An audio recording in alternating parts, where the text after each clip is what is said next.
If someone told me I could only ocean cruise 10 more times in my life, based on the 2 decades and 120 cruises I've done to date, there are 10 cruises I would choose without hesitation. These are the ones I recommend you have on your bucket list, as each is life-changing and remarkable. Welcome aboard.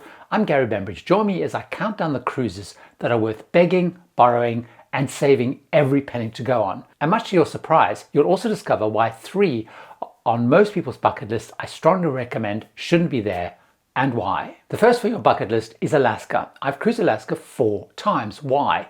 It's one of the most spectacular and easiest regions to access by cruise ship.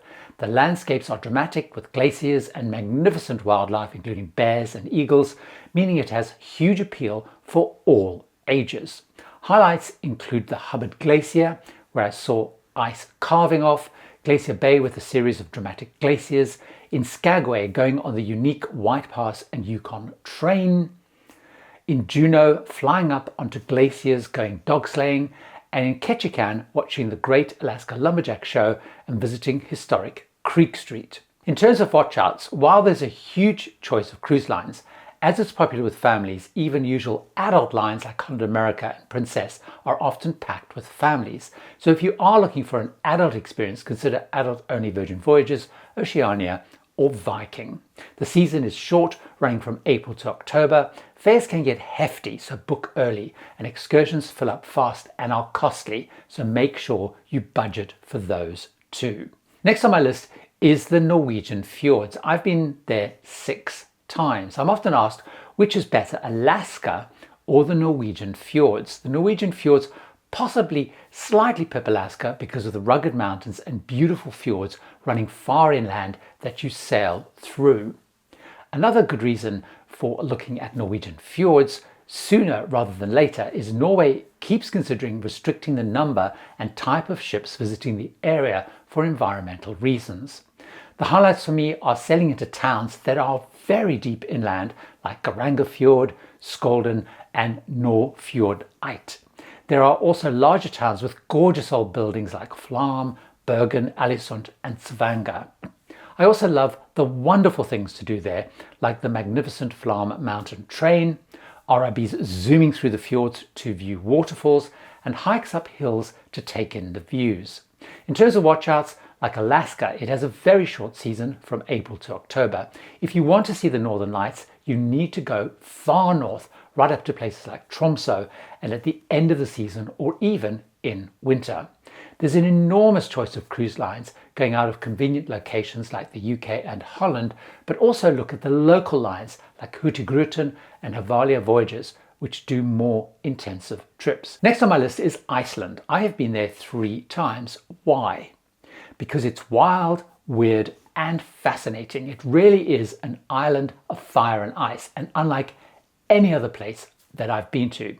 It's a very expensive country to go on a land trip, so going on a cruise is a great, cost-effective alternative, and works because many of the key sites are close to the coast, because the interior is largely a lava desert. In terms of highlights, the first is the Golden Circle. This is a series of sites to see out of Reykjavik, and in one day you can go to Goldfoss, the magnificent falls, the Giza geothermal area, Strokka, and Thingvellir National Park, where the 2 tectonic plates are pulling Iceland apart.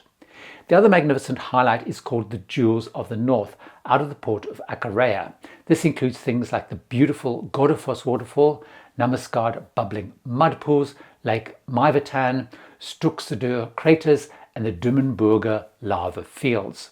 In terms of watch-outs, there are fewer cruise lines going here, and they mostly go in July and August when Iceland is busy, but it is still worth going. The next on my list is Japan, and I've been there 4 times. Why do I keep cruising there? First, cruising is a great and easy way to see this historic, gracious country because English-speaking and foreign tourism setup in some areas is not very developed yet. Second, Japan is culturally and historically fascinating. In terms of highlights for me, they include visiting Hiroshima and Nagasaki and seeing and hearing the impact of the Second World War nuclear bombs, seeing the magnificent Mount Fuji, of course, going to either Osaka or Kobe to see incredible castles, but they're also the gateway to Kyoto, so you can see sites like the famous Golden Temple.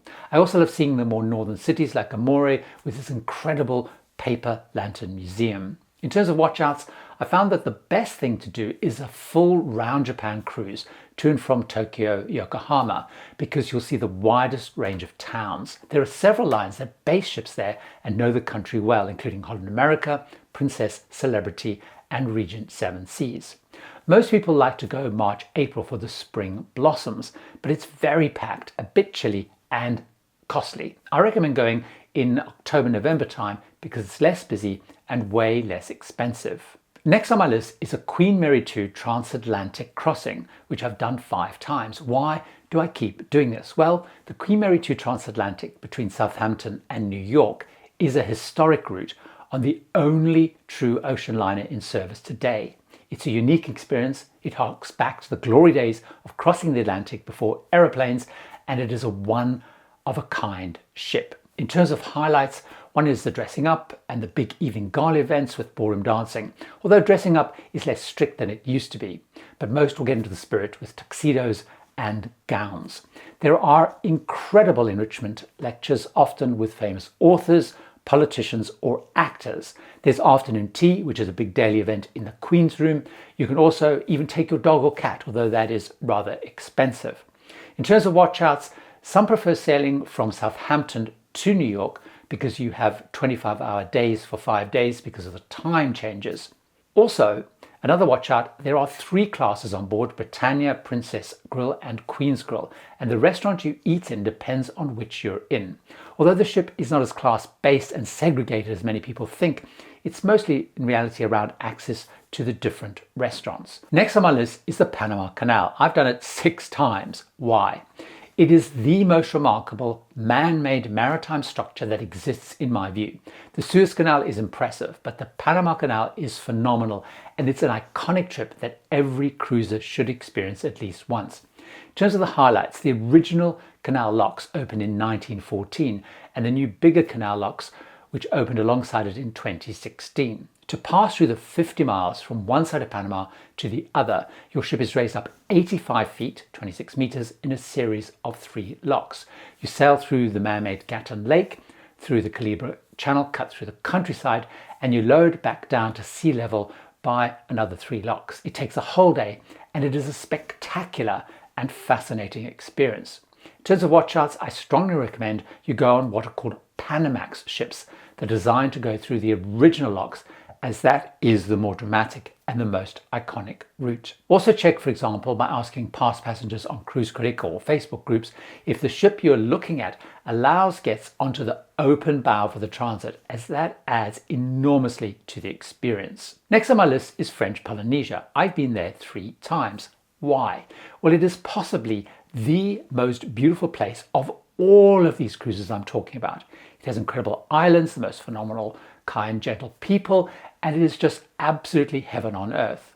In terms of highlights, every island is more stunning than the next, with gorgeous sandy beaches, snorkeling with sharks and rays, cycling tours to pineapple plantations and viewing points, and even hikes up mountains. In terms of watchouts, be careful which ship you book, as many islands have limits on the size of ships that can go there. For example, Bora Bora only allows ships of 1,500 passengers or less. In terms of cruise lines, Paul Gauguin, Windstar and Aranui sail there all year round, but you can also find many other cruise lines that pass through while repositioning from Australia via there to Hawaii and onto the Alaska season. My next bucket list cruise is the Galapagos. I've been there once. Why? Well, it's so unique, with wildlife that you can only find there, as it was so cut off from the rest of the world and wildlife evolved very uniquely on the islands. They are also incredibly comfortable with humans because we've not been a historic predator, and it's quite a shock because you can walk right up to birds in their nests. They don't even fly away. In terms of highlights, it's all about the wildlife and not the landscape. There are iguanas, Galapagos sea lions, birds like the red-footed and blue-footed boobies, frigate birds, and even Galapagos penguins, and of course their famous giant turtles. Snorkeling is also a big highlight because in the water you get to see sea lions, sharks, rays and turtles. In terms of watchouts, it's expensive and takes a long time to get to, some 25 hours from Europe. There's also very limited options. Only around 90 boats are allowed to operate. Many are very small with 50 or fewer guests. The biggest hold 100 like Silver Origin that I went on. Also, of all these bucket list destinations, this is the one I do have some caution on. Only go there if you're a big wildlife and especially bird lover and enjoy snorkeling, because a big part of what you see is in the water. Next up is the Arctic that I've been to twice, once to Svalbard and also then to Greenland and the Canadian Arctic. Why do I have this on the list? Well, it's where you can see polar bears in their natural habitat, plus glaciers and dramatic scenery, and people who live there part of the year in constant daylight and part of the year in total darkness. There are two best ways to see the Arctic, either the island of Svalbard or by doing Greenland and the Canadian Arctic. The latter is my favorite way because there's more ice, glaciers, wildlife, and plenty of indigenous Inuit people who hunt things like polar bears to live there. In terms of highlights, of course, there's polar bears, glaciers, and incredible icebergs. And in the Canadian Arctic and Greenland, you also get to push way into the ice right up high in the Bering Sea. In terms of watch outs, it's a very short season and you need to go on an expedition cruise to see it. So don't think that if you go on a classic cruising ship that calls into Greenland, you're really going to see the true Arctic. You need to go on an expedition ship which goes much further north. Next up is Antarctica, which is so incredible. I have been 3 times and booked to go there again. This is, without a shadow of a doubt, the best place I have ever been to in the world. Seeing polar bears in the Arctic is incredible, but Antarctica wins hands down. It's remote, special, and everyone talks about Antarctica changing them. It absolutely does. No matter what anyone tells you, when you get to Antarctica and are there, it is way better than anything you have ever seen or experienced.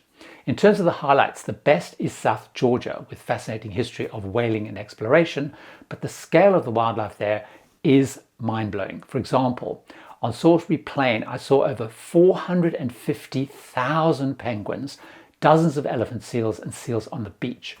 On the Antarctic Peninsula, you've got ice, glaciers, seals, penguins, and whales. In terms of watch outs, of course, it's expensive to go there, and the season is short from November to March.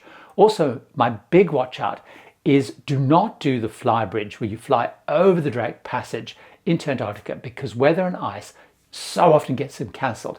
Face into it and do Drake Passage. Also, while you can do a scenic sail by as part of some South American regular cruise ship cruises, rather do an expedition if you possibly can. You step on land, you explore, and you get up close to the wildlife. So why aren't the Caribbean, Mediterranean, and Australia and New Zealand that are on many people's bucket lists not appearing on my list? Now, I've been to these multiple times, and the Caribbean and Mediterranean, as great a vacation as they offer, are not as life-changing and magnificent as those on this list. And while sailing in and out of Sydney Harbour is incredible, I've found through experience that Australia and New Zealand are better seen as land-based trips and not on a cruise. If these are the cruises that you should do, I also have 7 that you should never do. So join me over in this video and I'll tell you what they are and why. See you over there.